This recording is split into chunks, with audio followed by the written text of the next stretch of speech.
Hi everyone, my name is Raf. I'm a software developer with a fintech organization. In this video, I'm going to show you a plugin that claims to be powered by AI and machine intelligence, and it can generate unit tests for your code. So this plugin is designed for IntelliJ.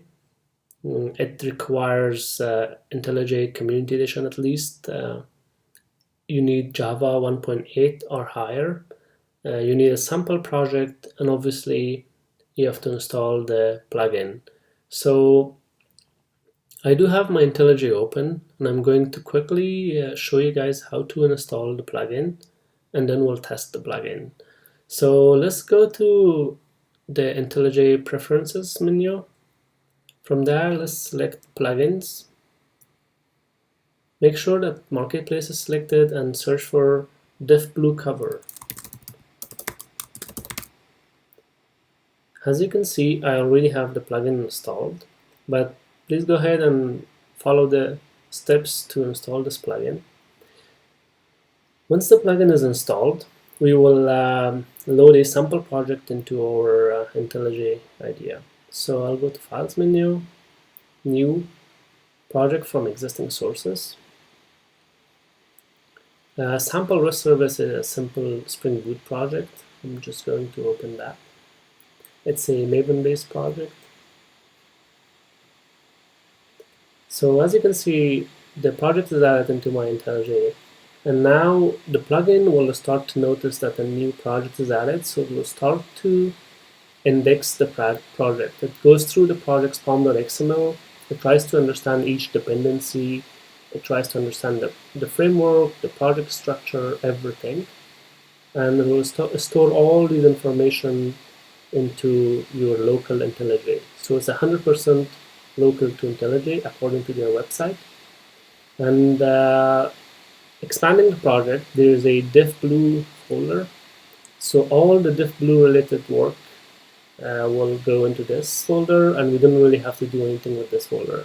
Let's have a look into the structure of the project. This is a Spring Boot project, so there is a controller, a REST controller, and there are 4 endpoints. An endpoint that lists student, get student by ID, save a student, and delete student. Similarly, we do have a repository layer that connects with an in-memory database. The repository layer uses CRUD repository Spring Data. And we do have a model class, a student that maps to student table. And this class has table has an ID, first name, last name, class, and email columns or fields. We also have a service layer. Service layer is where all the business logic lives, and this is a transactional layer. So each method is transactional, and there's a dependency on the repository layer, as well as we have a validator that validates the students. So I'll quickly show you guys that there are actually no tests for this. So there are no tests, and we're going to generate tests for these classes. So let's generate some tests for student controller. If you haven't installed the plugin, when you right click on a class, you'll see the option write tests. Let's pick that. And now what happens is DiffBlue Cover plugin will look into student controller. It will detect the methods, so there are 5 methods, and then it will go ahead and analyze each endpoint or method. So for example, it's analyzing the delete method, this one. And it will go ahead and do that for all the methods, and then eventually it will start generating tests for each of them.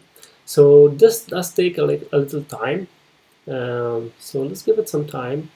And then once it's done, we will have a look into all the tests that are generated. Now, most of the work that happens here, the indexing or whatever that happens in the background, all of them go into that .diffblue class. So as you can see, a class has been added, and now it iterates through each method and generates tests for them. You can see it in the logs too. So let's wait for that. My computer's fan is spinning really fast. So as shown in here, it says it created 7 tests for 5 methods for student controller. So one of our methods have more than one test. Let's have a look into the generated tests. There's a student controller test class that's generated by the plugin. And as we can see, these are standard Spring Boot REST controller test classes. It seems to follow the best practices of Spring Boot.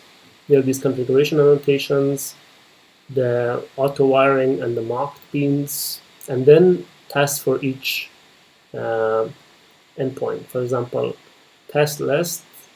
This is testing the list of students, and there seem to be more than one test for a list. So there are actually 3 tests for the list endpoint. Similarly, there's a test for delete and get by ID.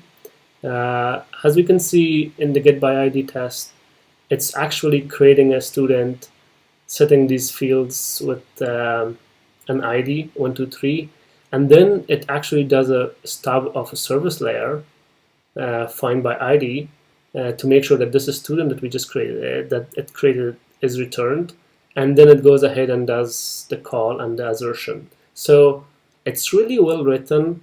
It's very easy to read. It doesn't look like it's generated by some kind of program. And almost every method seems to have stubs of their respective service layer.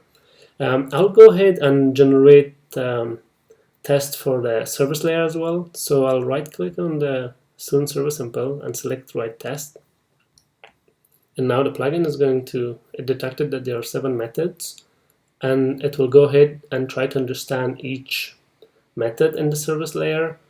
And once it understood the method, then it will start to generate tests for them. So let's give it some more time.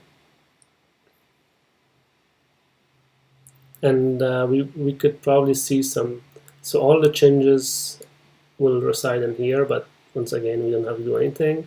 And they claim that this plugin works 100% local to IntelliJ, so there's nothing that's communicated back and forth to the cloud.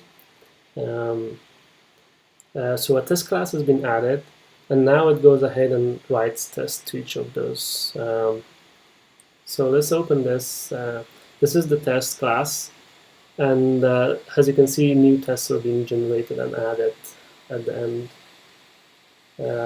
This is really interesting. As a developer, I have to admit this is very exciting to see. So it managed to create 6 tests for 6 methods for student service sample.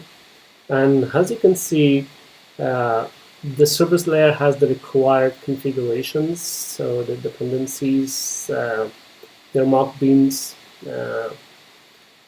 there are the necessary stubs. So whenever we say give us a list of students, it stubs the repository layer to make sure an empty list of students is returned, and then it asserts that the size is 0. So it's actually like really well written tests. For example, test find by first name. It creates a student and gives it a first name of Jane, and then it does a stub of the DAO layer to make sure that when we call this method, the student is returned, and then it asserts. So it's really easy to read, it's very well written, and we have similar tests for all the other cases. Now, none of these 2 classes, neither the student controller nor the service layer, have conditional branching on them. So let's go ahead and generate tests for a class that have some if-else constructs to see how the plugin works around these kind of branches. So I'll right click on this and then write tests. So the plugin is now looking into this class and start to analyze each method, followed by actually generating the unit test for the methods.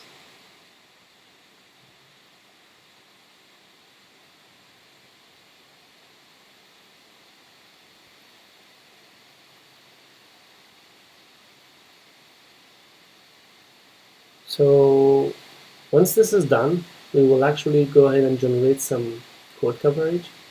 As you can see, it was pretty quick. It managed to generate all the tests really fast. Let's have a quick look at the tests. For example, testing the SAM function. 1 + 1 = 2.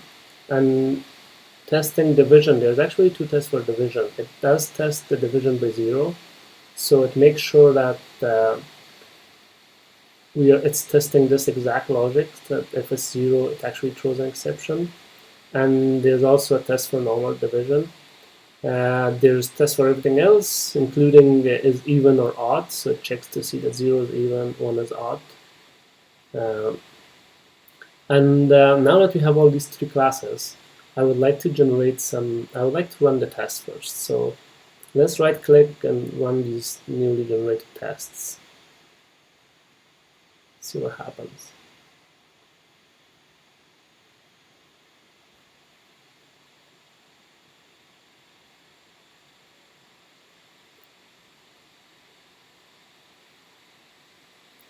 So as you can see, the tests are running, and there are actually 21 tests. 18 of them passed, 3 of them failed. Bear in mind that we actually generated all these 21 tests in less than 10-15 minutes. A developer would take at least 30 minutes or more to be able to write these tests. So let's go ahead and run the code coverage on these tests. I'll right click, and then IntelliJ has an option to run this package with coverage. So now the tests are going to run, and then it will check to see how much of the code is covered by these tests. And we should see the coverage report result once it's done. Yep, so IntelliJ has definitely shown us here the code coverage, but as you can see, the branch coverage is not shown, so we don't know what percentage of branches covered. And this is because IntelliJ uses default code coverage, so let's change that. We go here, edit configuration, and if we go to code coverage, IntelliJ also has an option for JCoCo.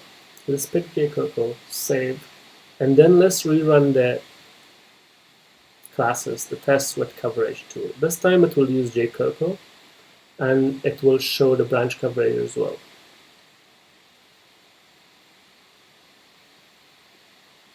Now branch coverage is nothing but if else and switch and all these conditional logic. So it's generated and tell us that we want to replace the previous results. Yes. Now we do have a branch coverage. Overall there's a 47% branch coverage. But let's go to the three classes for which we generated tests. The controller, for example, has 100% branch coverage, and that's because there are no if conditions, there are no branching logic in the controller. Neither in the service layer, we don't have any conditional logic. So let's go to util package. This is where we actually have some if conditions. And as you can see, there's only 52% of branches are covered. So it did not really cover 100% of branches, but it managed to only cover 52%, so you can see this green bar. In this case, for example, the switch case is not covered. In this case, it's a recursive function, so but overall, it still managed to generate tests for most of other cases. And one thing I would like to show you guys before we close this video is that I do have the validator, student validator, and I could not generate tests for this class using the plugin. I don't know why. This is a really simple class. It's a method that accepts an optional and checks if it's present or not. I was hoping that if it can generate tests for a controller, this should be a piece of cake. But it fails, and it says I should check the documentation. So maybe there are certain things that we could configure with the plugin, so it is able to look into classes like this and generate tests for it. But yeah, so the plugin does have its limitations. It does not cover 100% of branches. It does not cover cases like this. And bear in mind, this is a really simple Spring Boot project. There's no complex logic, so the plugin might behave different with a different package, with a legacy package or a project. So if there's a complex business logic, the plugin might work differently. But for this simple project, the plugin seemed to have done a pretty good job. I'm very happy with the quality of the tests and everything that is generated. So yeah, I hope you guys actually liked this session. I hope that you give this a try, and if you find anything interesting, please share it in the comment section. Thank you for watching the video.